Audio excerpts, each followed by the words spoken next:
In today's video, I'm going to teach you how to reset MT5, which was the MT5 to its default settings, performing a full reset.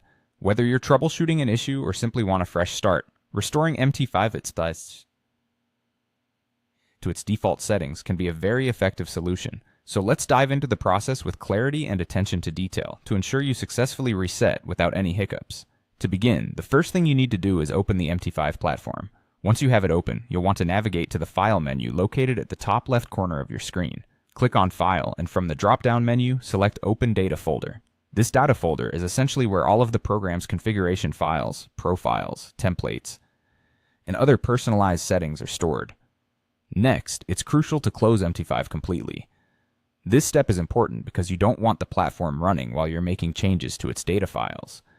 So, ensure that it's completely shut down before proceeding. Now that MT5 is closed, focus on the data folder you opened earlier. Within this folder, there are several key components that we'll need to delete to achieve a full reset. Start by finding the Profiles folder. Deleting this will remove all saved chart layouts, clearing any custom configurations you've made there. Next, locate the Templates folder and delete it. This action will remove any custom templates you may have saved.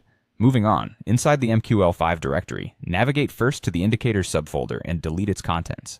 Doing so will remove any custom indicators you've added. Similarly, locate the Experts subfolder and delete its contents too, which will remove any expert advisors or bots.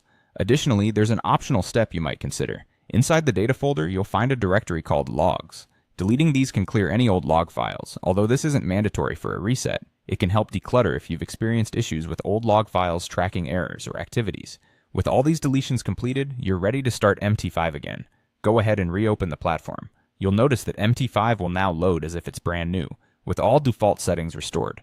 This essentially means that the system is back to its original state, just like a fresh installation. And there you have it. This process should have successfully reset your MT5 to default settings. Remember, performing a reset like this will wipe out any personalized settings or customizations, so ensure to back up anything you may want to keep before going through these steps. Thank you for watching, and I hope this tutorial has been helpful in guiding you through the reset process of MT5.